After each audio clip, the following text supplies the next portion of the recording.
Economic development happens when money comes from outside a region into the region. It's our job to serve people and to make their lives better. I spend a lot of time in Garfield County, Enid in particular. That's probably one of the hardest things, to get the good title. Everyone deserves help. And he's been very instrumental in trying to make this deal work out. We're basically self-insuring 100% of the loss. Now having a new measurement tool to make certain we're ready. My old friend. Some girls have even led adoption drives for local rescue agencies. I want to try to focus on the things out of life that are positive. City Connections begins right now. Hello and welcome to this special edition of City Connections. I'm Steve Kime with the City of Enid. Thank you for joining us today. Our very special guest, Senator Lankford, James Lankford, I guess it is. And Senator, it's our third or fourth visit. It is. Here in Enid, Oklahoma. Thank you for spending time with us today.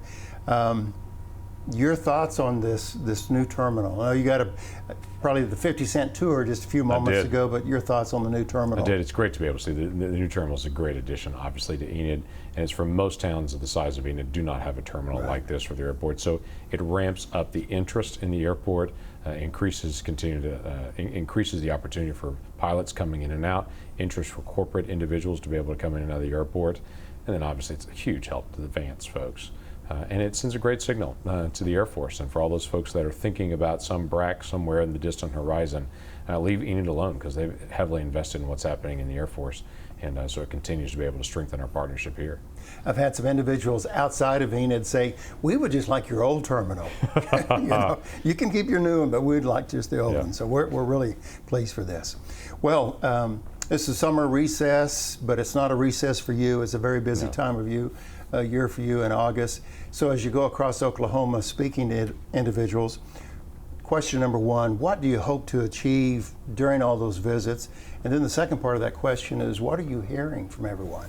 Well, during the August time period, it's the 1 month of the 12 months of the year that we're not voting. And the reason is it gives us more focused time to be able to do research, to get a chance to be able to talk to people back home and to be able to see what's happening and quite frankly, breathe normal air and talk to normal folks because DC is not normal for the rest of the country. But I have really two focuses for August. One is do more focused research on topics and issues that I just need more time on to be able to get to a place. So for instance, I went to Tar Creek up in northeast Oklahoma to be able to talk about what's going on at that Superfund site there. It gives me time to be able to get there, be able to talk about it, spend a lot of additional time. I've gone to VA centers around the state to be able to see what's happening, what's working, what's not working. I've gone to domestic violence facilities to be able to visit and see, because we have federal dollars that come in to be able to help victims assistance. How's that working? What's not working on that? Visit with our U.S. attorneys to be able to figure out, how are things working, what's working, what's not working. So the research side of it's very important. And the second part of it for me is just getting a chance to talk to people around the state. So I do a lot of town hall meetings. I do a lot of meetings with civic groups, chambers of commerce, whatever it may be, and where I can find gatherings of people, just be able to listen, hear what people think, what they're hearing from the news, questions that they may have, or concerns they may have. So for me, those are the critical aspects. And I'm hearing some of the things you would probably expect. A lot of people asking about immigration, a lot of people asking about gun control right now with the recent mass shootings again. A lot of folks asking about tariffs and what's going to happen with USMCA, this agreement between Canada and Mexico, and is that going to get resolved? What's going to happen with China in tariff issues? And then up from there, it's just 100 other issues, just whatever's on somebody's mind. Today I was asked about social media questions. I haven't been asked that anywhere else in the state, but I got asked that today in Enid. What happens with social media companies and limiting our free speech and such? And so I want to be able to hear what people are thinking about. You touched on visiting VAs, Veteran Administration hospitals and individuals. Your opinion, are we doing a better job taking care of veterans in the time that you've been in Congress? We are by far. We've had very definite improvement in that. We implemented several years ago something called the Choice Act. It was, quite frankly, a frustration with a lot of members of Congress that we had all these veterans that wanted to be able to get access to health care closer to home and didn't have it. And there were long wait times in veterans hospitals. And we didn't want to have long wait times for our veterans. It's not right, especially when they could do it locally. So we added choice. That was kind of the first step. We just, this last year, added something called the VA Mission Act. That allowed individuals to be able to go get specialty care outside of the VA center if they chose to do that. Some folks get to a point they say, I know my wife's doctor or my husband's doctor. We really trust them as a family. I want to be able to go to that doctor rather than the VA doctor that may be new into the VA system. I don't really know him yet. They need to have that opportunity to be able to do that. Our veterans need to be in a position where they get to choose. They served in the military, but they didn't get a lot of choices. Serving in the military, you did what you were told to do. Let's give them some options to be able to have that choice, to be able to go to a VA center or to be able to go to some other folks as well if they choose to be able to do that closer to home or a family physician. That is still in the process of being implemented right now. We're about 8 or 9 months in, and it's been pretty dramatic how much that has helped through the process, not only lightening the load at VA, but giving more people more opportunities to not have to travel so far to go get an x-ray, that they could get closer to home instead of driving 2.5 hours to get to the VA center to go do the x-ray. You've already mentioned some of the topics that people are bringing forward to you during the town hall meetings. And maybe one of the questions is, well, what are you doing for us here in Oklahoma? Yeah. So how would you answer that, Senator? Yeah, there's quite a bit, actually. I spent a lot of time working on prescription drug prices. That's a big one that I've spent a lot of time on, trying to figure out how do we actually lower the out-of-pocket costs for consumers for prescription drug prices. There's a lot of behind the scenes on the increase in cost between the drug companies, a group called the Pharmacy Benefit Managers. They're kind of the behind the scenes. They set the formularies, they set a lot of the prices and such, trying to be able to get a handle on that group, as well as the insurance companies and others. So we're a long way down the road on that now with multiple different hearings in the past 8 months. And then now we're launching out on several different proposals this fall to try to fix that. Fixing surprise billing in hospitals, where individuals will go into the hospital and it's an in-network hospital in their insurance, but they'll find out later the lab in the hospital wasn't in their network. So they get a giant bill from the lab because it was quote unquote not in network, though it's still in the hospital. Well, there's no reason you should be laying in a hospital bed asking every nurse that comes in, are you in my network or not? Right. If you chose an in-network hospital, everything there should be in network. So some of those things we're trying to be able to work on to be able to help protect individuals. We're working on a lot of transportation issues, try to figure out what's going to happen not only in some of our transportation like the MCARNs in the eastern side of the state, which is so valuable to us in moving fertilizer and wheat and so many products in and out of the state. That needs a lot of work after the heavy rains. So Corps of Engineers projects as well, but roads and bridges and those kind of things as well. What we're going to do on funding and how we're going to manage that. And then tax policy, which affects all of us as Americans and taxpayers, trying to figure out how to be able to resolve the best way we can for tax policy. Well, selfishly, I, for one, who visit a pharmacy, thank you for paying a little bit more attention to these pharmacies. It's prescriptions is definitely a big deal. In preparation, Senator, for our visit today, I was looking at some C-SPAN, I think, video in the past, and you participated in the Faith and Freedom Coalition Conference. Yeah. What is that all about? I am. It's an annual event that happens. It's pastors and leaders and lay people from all over the country that come into D.C. and it's basically them coming around to be able to pray for the folks that are in Washington, D.C. and to be able to learn about some of their history and learn practical ways that they can get engaged in their government. People of faith are like every other American. They want to know, what can I do to be able to impact the direction and the future of my country? And so I had the opportunity to be able to speak to them and take a lot of questions from people from all over the country and to be able to help answer a couple of things like, are there people of faith on Capitol Hill and can you live your faith on Capitol Hill? There's a whole movement of people saying, no, the people of faith need to not practice their faith in Washington. I quite frankly would like to see more people practicing their faith in Washington, to be able to live their values and to be able to practice their own personal faith as well there. So I talked about people that I know that are on the Hill, some Bible studies and prayer groups that are happening there, but also some policy areas where we're having real debate and how people that care about these things, like every American does, can get more involved in it. So when individuals attend this conference, and even folks here in Oklahoma, what do you recommend they can do? Because they're saying, okay, Senator, we're here at this Faith and Freedom Conference and we want to help in some regard. How would you respond to that? So a couple things. Everybody's an expert at something. And I would tell you, when you're a legislator, and with the staff around me as well, we're not experts at everything. We're trying to dig and research and go through as many things as we can, but we don't know everything. We're not omniscient. We don't know every issue about everything. Things that directly affect you that you're really knowledgeable on, our staff and I could use your help on trying to be able to get information on that. So some people call in every day because something's on the news and they call in every day on whatever's on the news and they want to call about it. That's fine, you're welcome to do that. But we really like interacting with people that are really good at one issue that we can tap their insight and they can contact us. So I tell them what you're passionate about, what you're good at. Meet the staff member in my office, call them, find out who that is in my office that's really good at that same issue, and then just keep an ongoing dialogue. Share your ideas and insights with them, because our staff loves talking to experts in the field that actually do it all the time. So we have experts in our state in energy and education and environment and national defense and road building and construction. It's all these different things that people are like, that's just what I do. No, but you're better at it than most anyone else in the country, and we could use your insight on that. But you need to find who in my office works on that, and we can help you know that. So just call our office and say, hey, I'm really involved in this issue, and who can I talk to on your staff that does that, so we can share ideas and then just get to know us. And then for that group in particular, I tell them, hey, you're people of faith. We really hope and expect that you'll be praying for us and that you'll find ways to be able to encourage us people of faith. All right, thank you for sharing that. Well, we're moving into football season. Finally. And this summer's been about 6 months long. I think it's been a long summer. But I've noticed the attention that you're garnering regarding Senator Lankford's federal fumbles. As I'm fumbling through that line there, what is the federal fumbles? So we put out an annual report every year of areas where we think the federal government dropped the ball. It's not just overspending or wasteful spending, but it's processes that are broken. It's systems that are not working well. It's things that we're doing that we shouldn't do at all. And we try to list this out. It's not an exhaustive list every year, but there are areas that we're working on in our office to try to fix. Some are budget process issues. Our budget system is set up to spend, not to save. And so we spend more and more and more and more with no plan on savings. Well, that's led to a $22 trillion federal deficit and debt. We've got to be able to resolve that debt. So we lay out proposals in this last book of how we can actually resolve some of those debt and deficit issues, both in the process side and on the spending side as well in the future. And we try to do that each year, pick a different set of subjects, and to be able to hammer through. We've done that with transportation, we've done that with grant funding, we've done that in spending and all these different silly programs that you see. We outlined some of those and said, here's how it can actually get better. But we don't just say it and say this is a problem.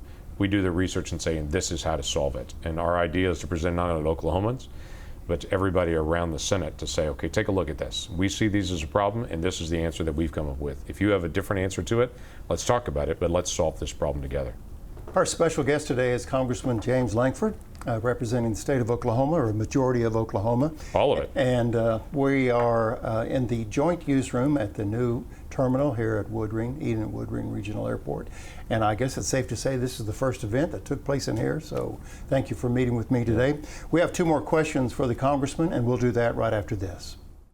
You might feel like there's too many problems in the world, or that, you as a 15-year-old, 16-year-old can't really make a difference.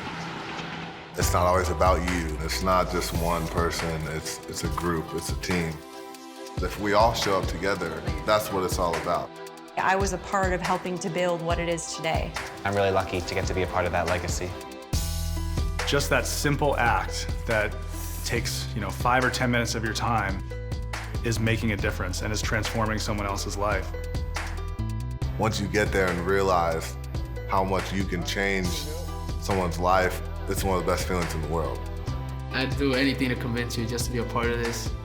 You guys keep doing what you're doing. It's something special. Get up and try something. Just try it. Just go to one event, one action team event. It'll just make you feel so good about yourself.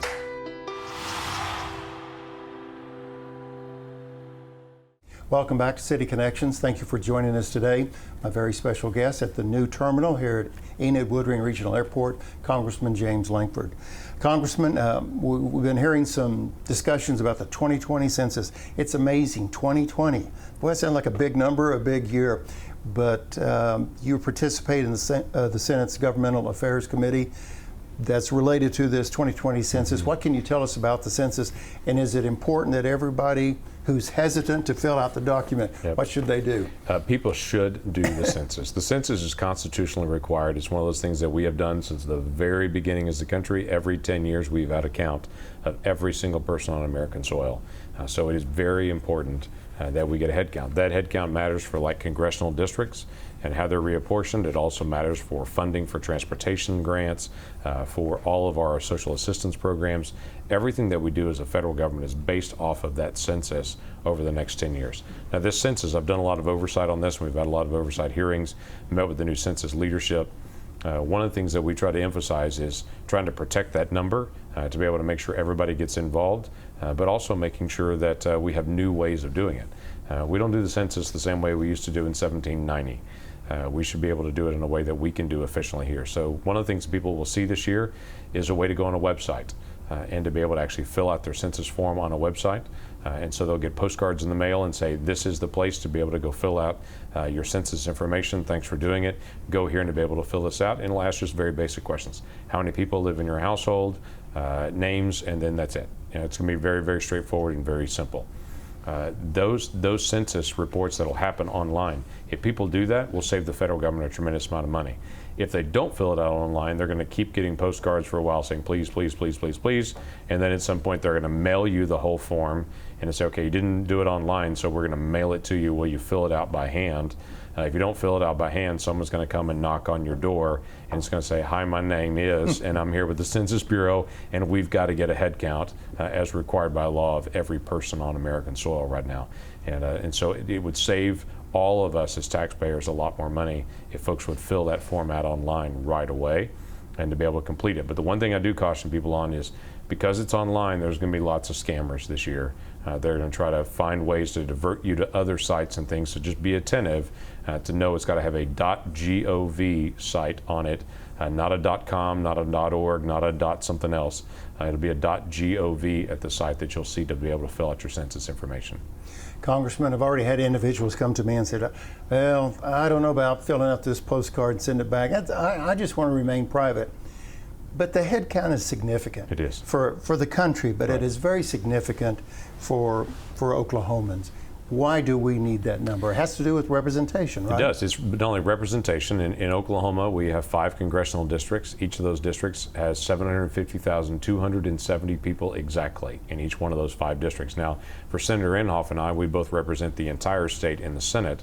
But for our congressional delegation, that number is extremely important, that it breaks down evenly across the state. But it's also federal funding for every project. Everything that's done on any federal funding for each state is all broken down as well by that census number. So we pay taxes into the federal government, and we need to know that those things are actually coming and being used wisely in our state as well. That happens with that simple head count. So I encourage people to do it. This is not new. This is, people may say, I don't like President Trump, so I'm not going to fill out the census. You know what? The census is not about the president. The census is about the country, and so fill it out. And we need to keep in mind the key importance about keeping our representation in place. Right. Earlier at the town hall in Enid, Oklahoma, you gave really an overview of your trip to the border right. in regard to the border security facilities. Can you kind of give us an update Sure. on what you've learned and the status of things? Yeah, it's pretty dramatic what's happening at the border. And I tell a lot of folks, if you haven't been to the border in the past month or so, you haven't been to the border, because it just changes so often in what's happening. The cartels in Mexico are constantly changing their methods of how to be able to actually move people into the country, not legally. I stopped by McAllen, Texas, and that one small area around McAllen, 40% of all the illegal crossings along the entire 2,000-mile-long border happen right around McAllen. So there's a lot of illegal trafficking that happens just in that one area. When I talk to the Border Patrol agents, they've said just this year, they've arrested people from 63 different countries just crossing the border at that one spot. So there's this misnomer where a lot of people will say, well, it's all folks from Guatemala and Honduras and El Salvador. It's not true. It's from those 3 countries, certainly. There's a lot of people from there, but it's also from 60 other countries just this one year, just in that one area. There are some major problems with housing. Because there's been a push to defund ICE or to be able to abolish ICE, some of my colleagues, they don't want to add any additional funding to ICE. People lose track of the fact that ICE is the one who actually does detention facilities for our federal government. So they're the ones that are actually holding individuals while they're awaiting a hearing. Border Patrol is not set up for that. Border Patrol is like a police station where if they're arrested in the field, they come to a Border Patrol station, they fill out all the paperwork, and then they release them as soon as possible to an ICE area for detention. But ICE has no more room, and they can't add any more space because we can't get more funding for ICE. And so all these individuals are backing up and waiting basically at the police station. One of the areas I was at, there were hundreds of people that were just staying in very small areas that were designed for 50 or 100 people rather than 200 people, and they were just crammed together because there's nowhere to send them. So it's one of the arguments that we have in Washington, D.C. right now, where it has real life consequences. If people won't add additional funding to ICE that's needed, those individuals back up in basically the police stations along the border for Border Patrol, and they're in really bad conditions because we can't move them out to ICE areas. So that's really important to get done. This whole issue about minors as well and families moving. There are families that are moving from Central America. Many of them are moms with children that the husband is already living illegally in the United States and has found some other time to be able to get here and is saying, hey, bring yourself and bring the kids up. We think we can get you in now. And so we have a lot of moms and children coming that way. But we also have a lot of men traveling with children. Now, if you go back to 2014, only 1% of the men crossed the border with a child. Now 50% of the men cross the border with a child. Because the courts, the US courts have ruled that if an adult is traveling with a child, both of them have to be released into the country within 20 days and await a hearing in the future. Now, we're so backlogged because so many people are crossing the border right now, that backlog is 2 to 3 years long. So if you're an adult and you bring a child with you and you cross the border, you're into the United States at least for 2 to 3 years, and you can travel and do and work and do whatever you want to do. So we're encouraging people to not go through the legal process of coming into the country. We're encouraging them to come illegally and to bring a child with them when they do it. So we've got to find a way to be able to correct that law and get all of our colleagues together to actually agree that's a bad idea to incentivize the trafficking of children to promote illegal activity into the country. That's one that I think should be a slam dunk for us to resolve. But going down to that area, you really see the real life effects of that and what that looks like. I can say one thing too. I've had folks say, does everybody have toothbrushes there? Because they've heard in the national media, you know, these Border Patrol agents are so terrible, they don't give them food and water and toothbrushes even. All that's not true. All that's not true. There are some overcrowded facilities, but they all have toilets, they all have showers, they all have hot meals, they all have snacks, and they all have toothbrushes and hygiene items and all those things. In fact, one of the border stations I was at said they've given out 87,000 toothbrushes just this year.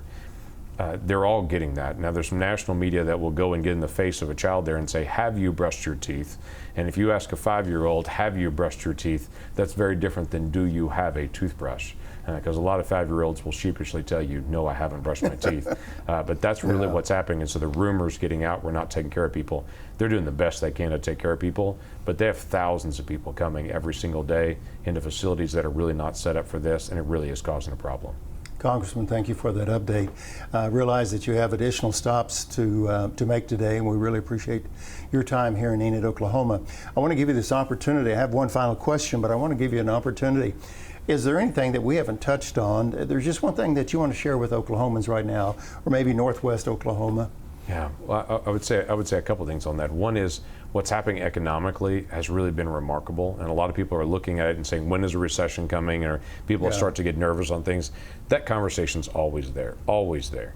At this point, I encourage people to continue to be able to manage their own family finances, stay out of debt personally, and continue to be able to find ways to be able to engage in the economy. When we did the change in tax law in 2017, it dramatically increased economic activity in the country.